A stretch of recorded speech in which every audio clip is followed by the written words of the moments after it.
Welcome to the Leading Hope Podcast with Kevin Jack.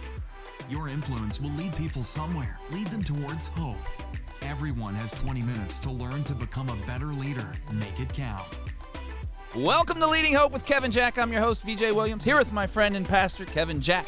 Thank you for taking time out of your day today on this beautiful Wednesday morning that's about to be an afternoon, and we're so glad that you're joining us. It's going to be a great day. We want to welcome all of those who are on Hope teams that are tuning in. We can't wait to be part of this day with you. And also, hey, if you have not subscribed to this yet, we want you to do that so that you don't miss any of the content that's coming up and be part of the community that is building around leadership. And it's been so fun to be part of that every week. And then also rate and review. You will not believe how that helps get this podcast in the hands of leaders just like you. And today, Kevin, we are starting a brand new series, and we are creating a brand new word. New series, new word. New word. You can't find this in the dictionary. Do you want to tell them what it is? So, no, you say it. And you want me to say it? Yeah, I it's want you. Followership. Followership. That's the whole series. Like fellowship. Not fellowship. But followership. It's followership. So that's what we're doing. And today, episode 79 in our first series of followership. Followership. 79 is entitled, Why Followers? Because you are fantastic at followership. You are enthusiastic, but are you a little cynical about the title of the series? No, I'm just trying to, I was realizing that it wasn't a word. Well, No, man, I'm excited. I really am. I'm excited for the series. It's going to go all the way till June. yeah, so we're going to do this the month of May. Yeah. So, first, a story. There's a woman, I don't know if this is a real story, not just to be clear. This is a pastor story, which means I don't know if it happened. I heard it from another pastor. There's a woman who, in her mid-40s, applied to college. She decided, hey, she wanted a degree. She had never gotten a college degree before, and so she applies to college, took a great amount of courage. She was a little skeptical as to how it was going to go.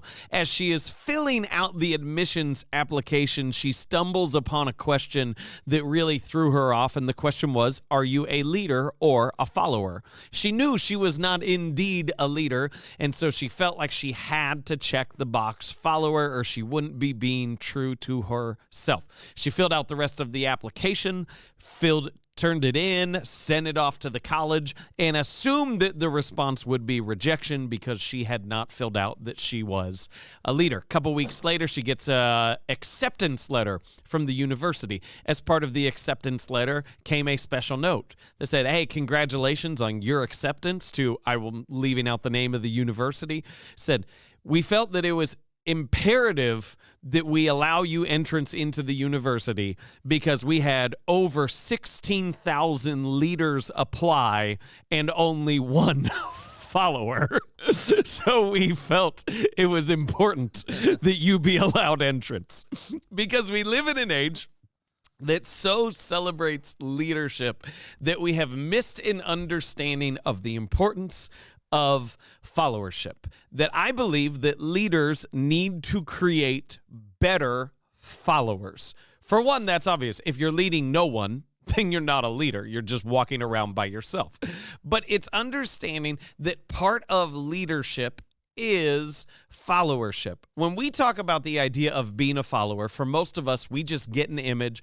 I'm a robot. I'm doing whatever I'm told to do. I'm just going through the motions. I'm a personal factory, just executing efficiency. That's all it is. My mind doesn't matter. I just go through the tasks. If we say you're a follower, that's what comes to mind. And we need to understand that part of leadership is being a follower. My belief is that the best leaders make the best followers because they understand what it takes to lead. So I want to use this first episode in this series, episode 79. I want to talk through a couple scenarios, give you a couple principles, just to help cement this idea that we need to understand what it means to follow in a healthy way. So 2 scenarios. First scenario is you're given a project on a team and you are unsure of the direction that it needs to go. The person who doesn't know how to follow what they will do is they will take it in whatever direction they think it needs to go, and then they'll be frustrated when it doesn't work for the organization as a whole or for those around them. They'll say things like, they just don't understand. They just don't get it. Oh. They're just not leaders themselves. The person who has a healthy understanding of what it means to follow will ask enough questions to get complete clarity on the bullseye. They will not walk into that situation with a desire to appear competent.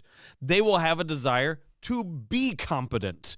And those are two vastly different things between I want to feel like I've got it all together versus I know what is needed to do a good job. Throughout the process of the project, they will have several conversations with their team members to make sure that what they're working on works for them as well. This is the difference between someone who understands followership and someone who doesn't. You want to work with the second kind of person. VJ, anything to add on the scenario? No.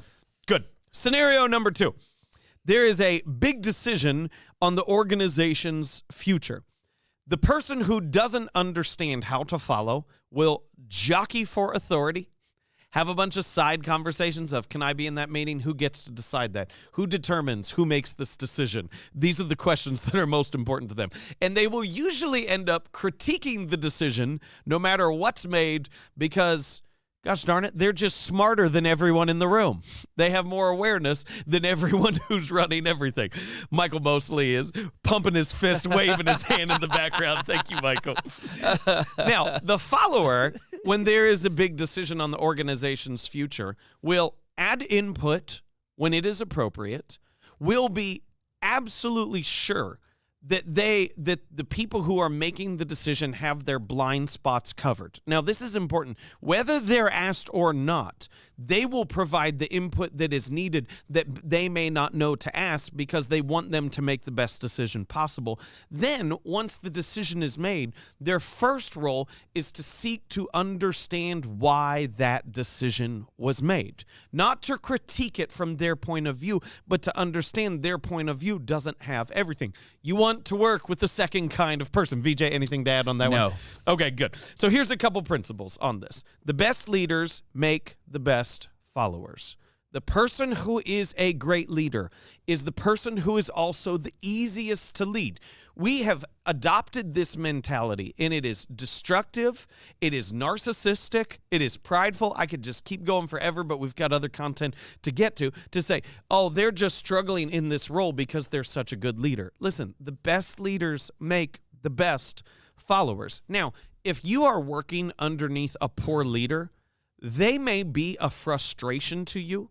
Like if you're a great leader and you can see the future clearly and you can harness momentum and you work at a fast pace, working under a poor leader may be a frustration to you, but you will not be a frustration to them. Oh, that is so important to understand. You may be frustrated by your boss, but your boss will not be frustrated by you because you're seeking impact. You're seeking to make a positive contribution. And so here's a statement that I just want us to be able to kind of hone in on.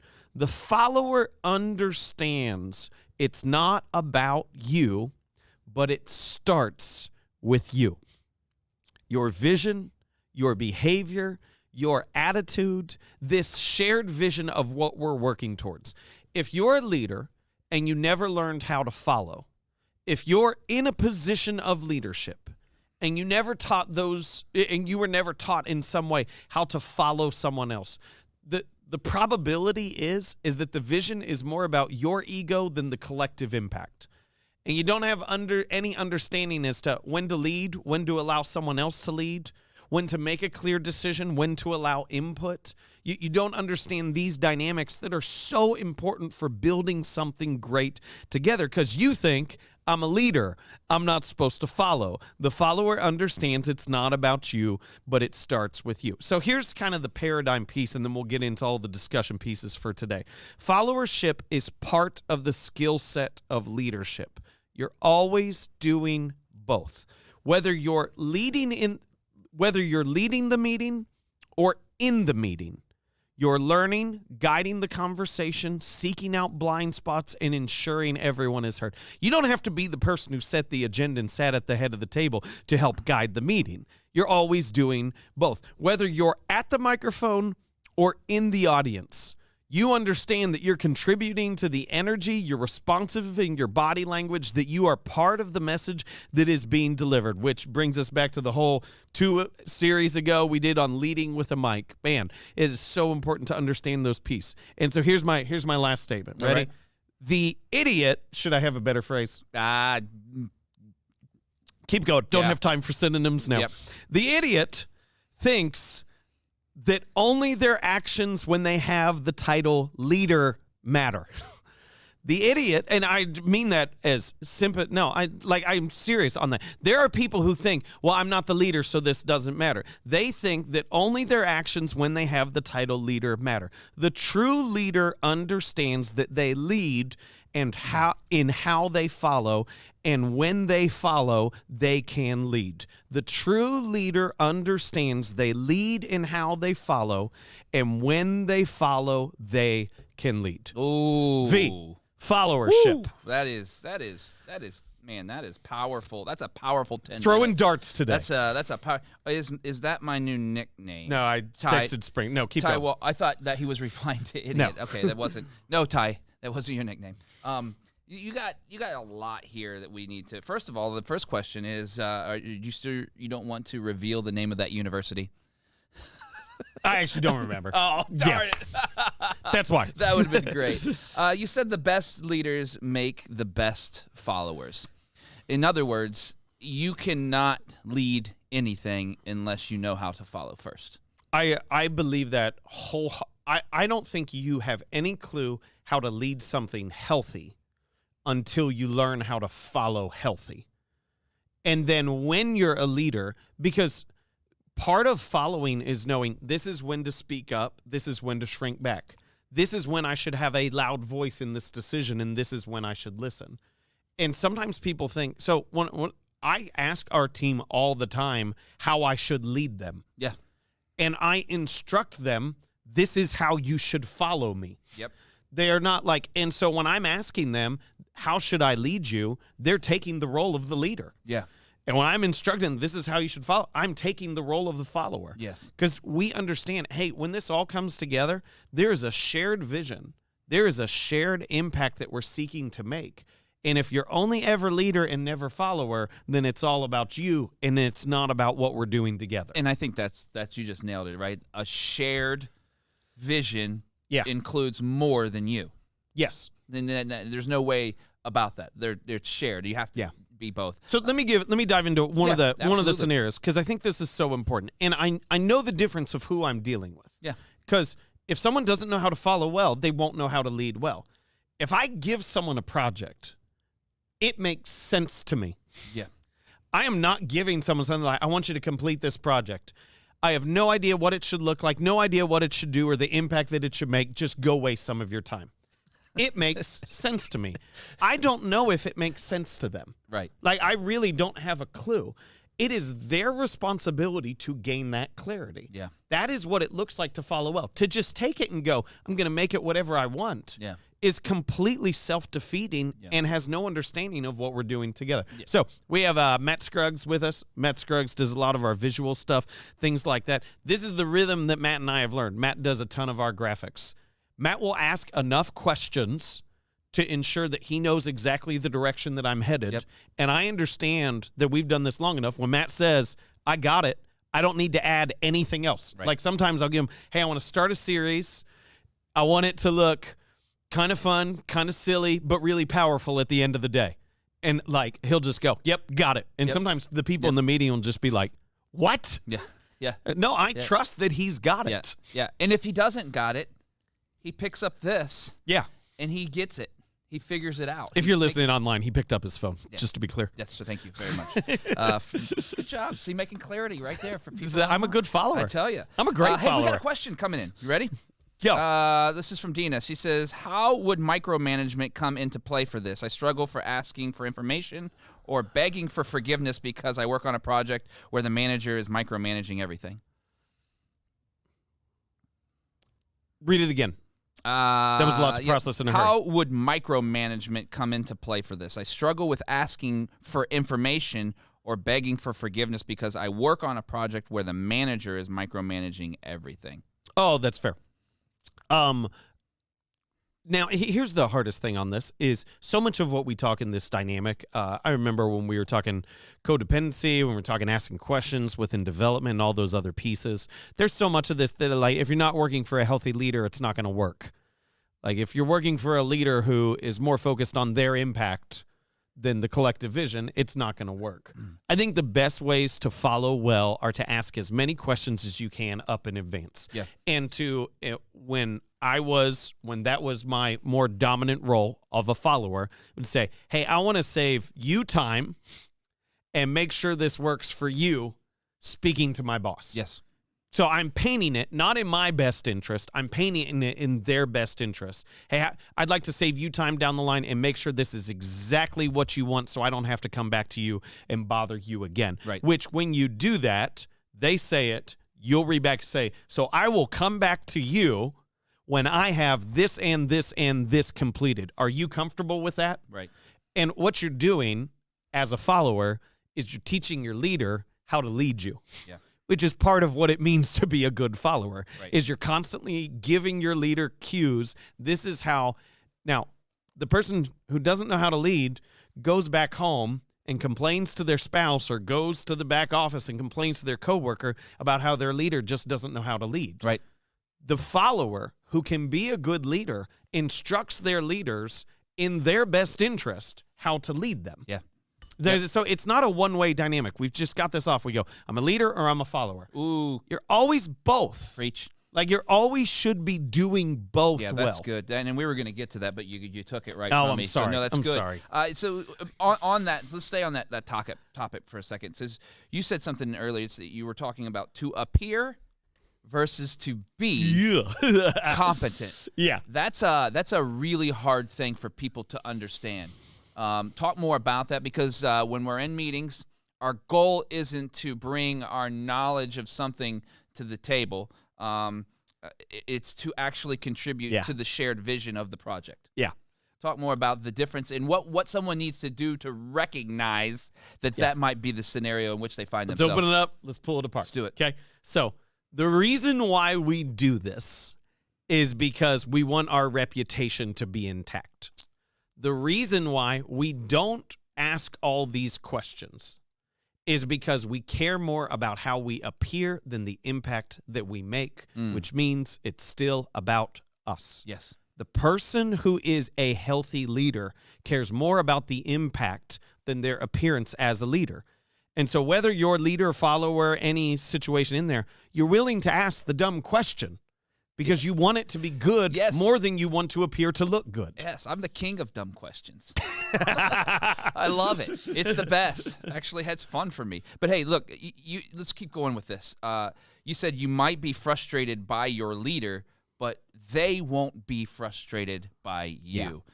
And what you're saying is, I think that's so important. It's really important. And the goal, I wrote this down, the goal isn't zero frustration, it's maximum impact. Oh, that's good. We I have love that. to make Say it again. The goal isn't zero frustration, it's maximum impact. Yeah. Like, that's the goal of everything that we're doing, right? It's how much impact and authority in your leadership or as a follower can I make? Not zero frustration. If you're not getting frustrated, you're not making anything better. Yeah. And so talk more about, just keep going with this concept of humble follower leader moving forward. So in let's talk politics. I know that's a weird angle to go. President has a cabinet. Somebody doesn't do a good job, they'll put in their letter of resignation. There's this understanding. You serve at the permission of the president. Yeah. That is true of no matter what job you have. You serve at the permission of your boss. Yeah. At some point in time, entitlement started creeping into most of our jobs, and we said, I got a job description, I did my job well, so I'm done for the day. Oh, that's good. You serve to help your leader succeed. The person who is the leader, like what I'll see all the time, politics, school, health, whatever it is, I see non-leaders unbelievably critical of those in leadership because they don't understand the dynamics that they're facing and that often they're in no-win scenarios. That's good. And so it's like they go, well, they did this and this and this, and that's stupid, and this is so inconsistent. And it's like, can you not see the purpose behind it? Like, I'm not saying they always do a great job of communicating it or deciding it or any of these other things. Right. But good Lord, you're just showing your own ignorance because you're not showing that you're not smart enough to see the purpose behind all these decisions and where it's headed. That's so good, man. I think that's it. I was about to talk about fools, and then I just hit my own mouth with the microphone. Did you have something else? A little bit of humble pie. No, I'm good. That was good. Hey, man, I don't know about you, but I am excited. I am excited for followership. The word that So just good. created out of thin air. Followership, man. Followership. That's it. What do you want to end this? Why follow episode 79? I want to end with that phrase again. Okay. The true leader understands they lead in how they follow, and when they follow, they can lead. It's not either or, it's always both. That's awesome. Hey, guys, thank you so much for joining us today. If you haven't yet subscribed or you're new to the podcast, it would mean the world to us if you did that now. Also, rate and review. You won't believe how that helps get this podcast in the hands of so many leaders and followers just like you. And it's incredible to see all the stories every week. We love hearing your stories of how the podcast is working in your life. If you have a story, visit leadinghope.online and get that to us. We'd love to hear about them and read about them. And remember, everyone has 20 minutes to learn to become a better leader. Make it count.